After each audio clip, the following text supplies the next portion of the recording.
दोस्तों, कैसे हो आप सब। Welcome to DSGK to all में आपका स्वागत है। मैं धर्मेंद्र सिंह हाजिर हूँ 14 मई के करंट अफेयर्स लेके। कृपया करके वीडियो को पूरा देखें, लाइक शेयर एंड सब्सक्राइब करना ना भूलें और ज़्यादा से ज़्यादा अपने दोस्तों में शेयर कर। तो दोस्तों, अब आते हैं अपने करंट सेशंस की तरफ। तो दोस्तों, आज का क्वेश्चन नंबर फर्स्ट है, अंतर्राष्ट्रीय नर्स दिवस कब मनाया जाता है। तो दोस्तों, इसका जो चार ऑप्शन है ABCOD। तो दोस्तों, इसका जो राइट आंसर है वो है ऑप्शन बी, 12 मई को। 12 मई को इंटरनेशनल नर्स डे मनाया जाता है।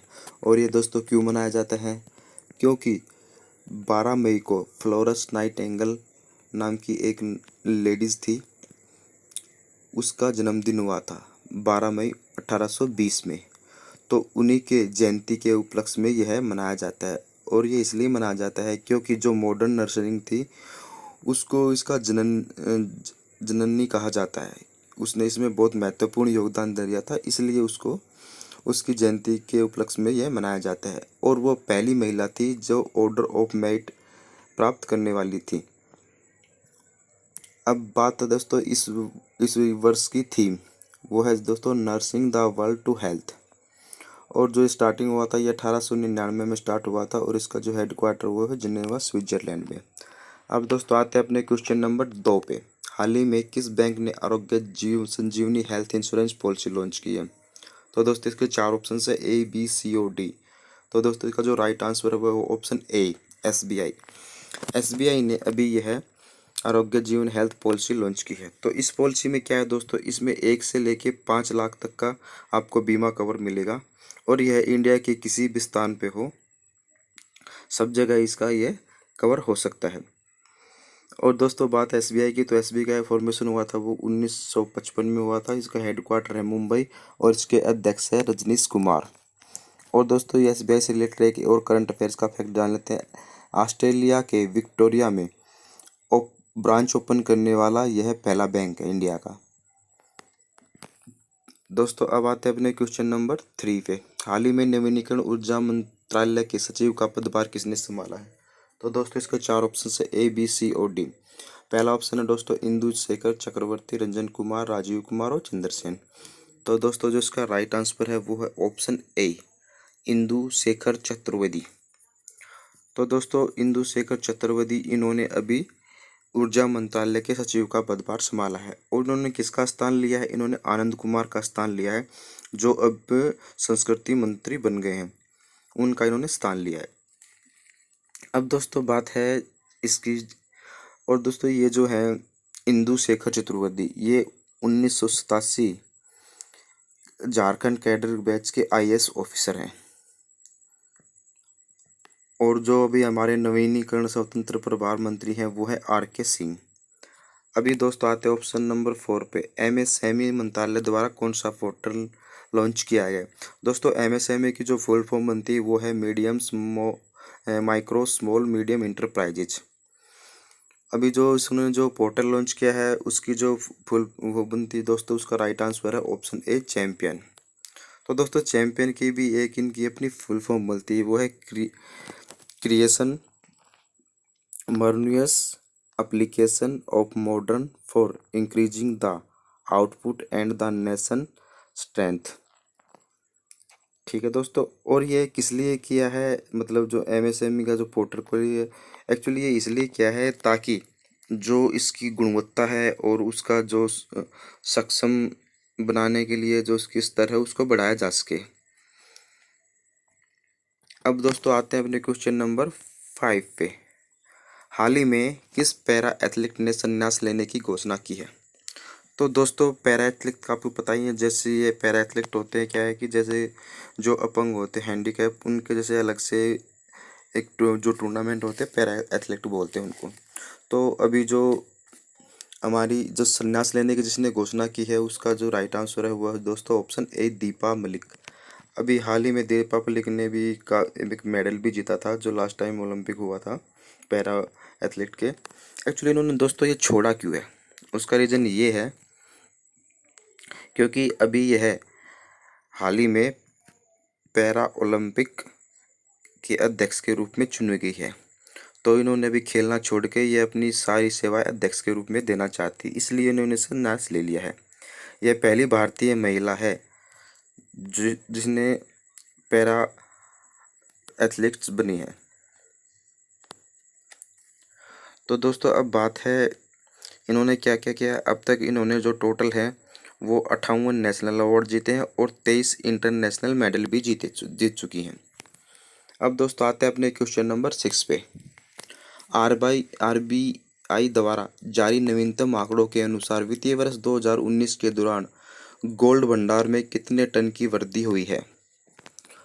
तो दोस्तों अभी जो RBI reserve bank of India ने अभी एक जो नवीनतम जो आंकड़े जारी किए हैं उसके अनुसार हमारा जो गोल्ड है उसके अंदर कितने टन की वृद्धि हुई है। तो दोस्तों इसका जो राइट आंसर है वो है ऑप्शन ए, 40.45 टन की वृद्धि हुई है। अब जो है हमारा जो टोटल मिला के वो हो गया 653.01 टन हमारे पास गोल्ड का रिजर्व हो गया है। जबकि 2018-19 में भंडार 612.56 टन था। इस बार 30.57 बिलियन डॉलर और इसका जो आधार मूल्य है वो मतलब 30.57 बिलियन डॉलर हो गया है। जबकि मार्च 2019 तक इसका मूल्य 23.07 बिलियन डॉलर था। 2020 में कुल विदेशी मुद्रा भंडार 477.81 बिलियन डॉलर में से 2634 बिलियन प्रतिभूतियों में निवेश के रूप में रखा गया है। अब दोस्तों बात है आरबीआई की, रिजर्व बैंक ऑफ इंडिया की। तो रिजर्व बैंक ऑफ इंडिया का जो फॉर्मेशन हुआ था वो 1 अप्रैल 1935 को हुआ था और जो इसका हेडक्वार्टर है वो है आरबीआई का मुंबई में। और इसके जो फिलहाल राइट नाउ जो गवर्नर है आरबीआई के वो शशिकांत दास और ये कौन से नंबर के, ये 25वें नंबर के गवर्नर है। अब दोस्तों बात आते हैं अपने क्वेश्चन नंबर 7 पे। हाल ही में किस देश के उपग्रह मीरकैट ने PKS 2014-55 नामक आकाशगंगा की उच्चतम गुणवत्ता की इमेज कैप्चर की है। तो दोस्तों इसके 4 ऑप्शन है A, B, C और D। तो दोस्तों इसका जो राइट आंसर है वो है ऑप्शन ए, साउथ अफ्रीका। अभी साउथ अफ्रीका के जो उपग्रह है मीरकैट 2 ने अभी PKS 2014-15 की जो आकाशगंगा उसकी एक गुणवत्ता हाई रेजुलेशन की इमेज कैप्चर की है। अब दोस्तों बात है साउथ अफ्रीका की, मतलब दक्षिण अफ्रीका। तो इसके बारे में थोड़ा, इसकी राजधानी कैप टाउन एक लेजिस्लेटिव है और प्रेटोरिया इसकी एग्जीक्यूटिव कैपिटल है और जो है की करेंसी वो है रैंड। और जो यहाँ के प्रेसिडेंट हैं वो है सिविल रामपोसा। अभी सिविल रामपोसा हमारे जो लास्ट टाइम का 26 जनवरी की जो परेड थी उसके अंदर चीफ गेस्ट के रूप में भी आ चुके हैं। अभी आते हैं दोस्तों अपने क्वेश्चन नंबर 8 पे। हाल ही में दूरदर्शन के सहयोग से किस राज्य सरकार ने सरकारी स्कूलों में कक्षाएं शुरू किया। तो दोस्तों इसके 4 ऑप्शन है A, B, C, D। तो दोस्तों इसका जो राइट आंसर है वो है ऑप्शन ए, झारखंड। अभी झारखंड सरकार ने दूरदर्शन की सहायता से, एक्चुअली अब दोस्तों आपको सबको पता ही है अभी कोरोना का बहुत ज़्यादा कहर है। अभी कोई स्कूल कॉलेज मॉल सब चीज़ें बंद हैं और यहाँ तक कि जो कंपनीज है वो भी मोस्टली बंद है। वहाँ पे भी अगर कोई वर्क होता है तो 30% एम्प्लॉय लेके वर्क कर रहे हैं। मोस्टली वर्क टू होम हो रहा है। तो उसी को लेके झारखंड सरकार ने अभी दूरदर्शन के माध्यम से स्कूलों में कक्षाएं स्टार्ट कर दी हैं। अब बात है झारखंड की। तो झारखंड की कैपिटल है रांची और जो यहाँ के CM चीफ मिनिस्टर वो है हेमंत सोरेन और जो यहाँ की गवर्नर है वो है द्रौपदी मुर्मू। और दोस्तों अभी यहाँ पे जो है ये है सीला पेनला नेशनल पार्क भी है। और यहाँ की जो लोकसभा सीटें हैं वो है 14, राज्यसभा 6, विधानसभा 81 और यहाँ नंबर ऑफ डिस्ट्रिक्ट हैं टोटल दोस्तों 24। अब दोस्तों आते हैं अपने क्वेश्चन नंबर 9 पे। किस राज्य सरकार ने FIR आपके द्वारा नामक योजना की शुरुआत की है। तो दोस्तों इसके 4 ऑप्शन है A, B, C, D। तो दोस्तों का जो राइट आंसर है वो है ए, ऑप्शन मध्य प्रदेश। अभी मध्य प्रदेश सरकार ने FIR आपके द्वारा नामक योजना लॉन्च की है। और दोस्तों ये योजना का लॉन्च करने का उद्देश्य क्या है। एक्चुअली दोस्तों अब क्या होगा, पहले क्या होता था कि लोग अपनी जो एफआईआर थी वो दर्ज कराने के लिए उनको थाने जाना पड़ता था, लेकिन अब क्या होगा, आपको फ़ोन करना है, जस्ट पीसीआर आपके सामने आपके पास आएगी और वहीं के वहीं आपकी एफआईआर दर्ज कर देगी आपके घर पे आके। तो इसलिए इसका नाम मतलब एफआईआर आपके द्वार नामक योजना है। अब बात है मध्य प्रदेश की, तो उसकी जो कैपिटल है वो है भोपाल।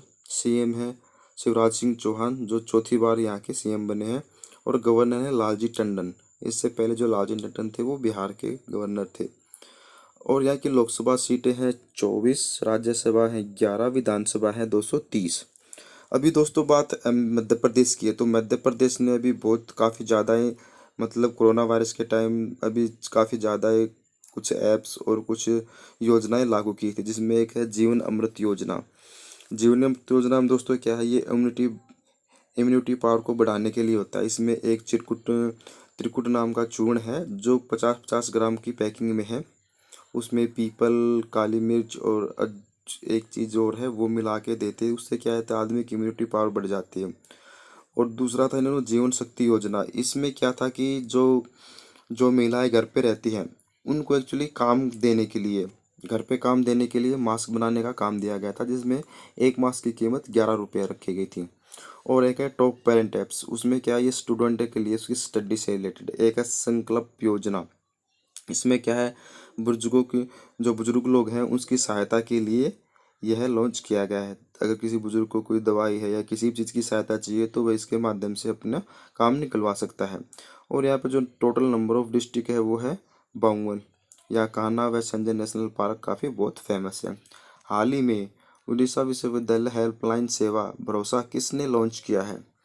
तो दोस्तों अभी ये एक हेल्पलाइन सेवा भरोसा लॉन्च की गई है, तो ये की है ऑप्शन ए, रमेश पोखरियाल निशंक।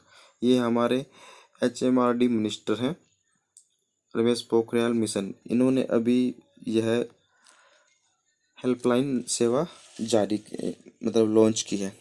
और ये किसको लेकर है? एक्चुअली दोस्तों होता क्या है कि जैसे कि अब जब पढ़ाई का टाइम आता है तो लोगों में काफ़ी टेंशन हो जाती है। तो टेंशन में उनकी जो मतलब उनको किस तरह से रहना चाहिए उस तरह के इसके इसके थ्रू क्या है कि उनको काउंसिल दी जाती है। जो जो स्टूडेंट टेंशन में हैं उनको इस ऐप्स के थ्रू काउंसिल दी जाएगी ताकि उनकी जो टेंशन है वो कम हो सके। तो उसी से रिलेटेड ये है हेल्पलाइन सेवा भरोसा। तो दोस्तों आज का हमारा चैप्टर यहीं समाप्त होता है। आशा है आपको ये पसंद आया। कृपया वीडियो को लाइक शेयर करना ना भूलें। कल फिर मिलेंगे 15 मई के करंट अफेयर्स के साथ। तब तक के लिए goodbye, have a nice day. जय हिंद।